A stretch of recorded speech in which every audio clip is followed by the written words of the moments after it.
आप बीजेपी पे लगातार गुस्से में है, रोष में है, बीजेपी की लीडरशिप से आप लगता है कि बहुत ज़्यादा फ्रस्ट्रेटेड है। हमें इसकी वजह क्या ये है?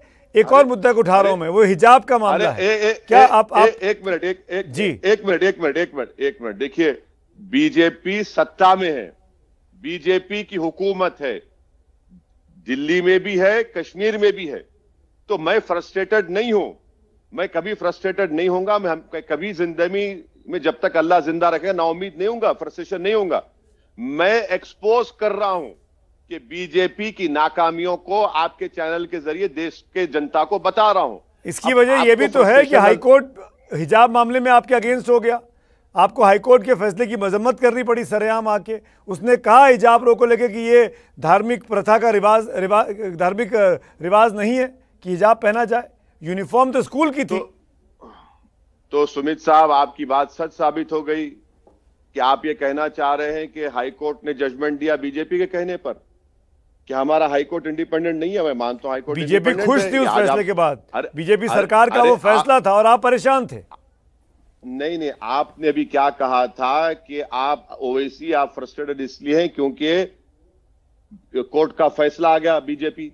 मैं क्यों फ्रस्ट्रेटेड हूं? क्या आपकी कोर्ट तो आजाद है, इंडिपेंडेंट है, और मुझे संविधान ये अख्तियार देता है कि मैं हाई कोर्ट, सुप्रीम कोर्ट के फैसले से डिसएग्री करूं। कौन रोक सकता है मुझे? आप मेरे सर पे बंदूक भी लगा दें और कहें डिसएग्री मत करो वरना तुमको मार देंगे, मैं कहा मार दो मेरे को, मैं कलमा पढ़ लूंगा, मार दो मेरे को, मुझे संविधान इजाजत देता, मैं डिसएग्री करूंगा। क्या जस्टिस जयस वर्मा साहब ने नहीं कहा था, सुप्रीम कोर्ट के चीफ जस्टिस थे, कि supreme court is supreme but not infallible? Judgment आया है, हम उससे इत्तेफाक नहीं रखते, हम उसको सही नहीं मानते, क्यों? इसमें कौन सी गलत बात है? आपके ढेर सारे ट्वीट्स देखे मैंने, पर सवाल यह है कि स्कूल के अंदर एक यूनिफॉर्म होनी चाहिए कि नहीं होनी चाहिए? जी हाँ, 16 पॉइंट। देखिए 16 पॉइंट देखिए हाईकोर्ट के जजमेंट के बारे में सुमित साहब, जजमेंट के एक हिस्से में जज साहब कहते हैं कि अमेरिका की मिसाल देते हैं। अमेरिका के स्कूल्स में तो भाई साहब वहां पर तो यूनिफॉर्म का लुजूम ही नहीं है। और दूसरी बात, ये लड़कियां कोर्ट को गई थी, यूनिफॉर्म नहीं कह रही थी हम यूनिफॉर्म नहीं पहनेंगे, वो ये कह रही थी कि हम यूनिफॉर्म के साथ हिजाब पहनती आ रही थी।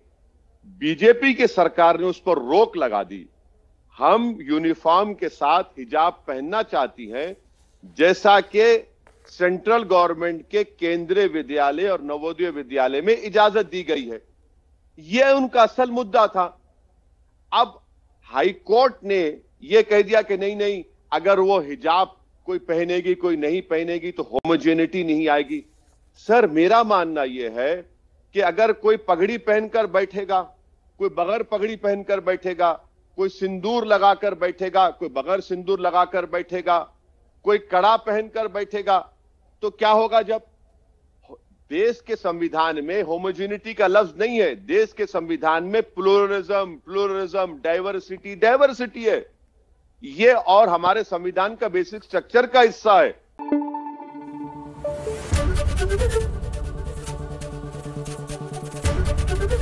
एबीपी न्यूज आपको रखे आगे।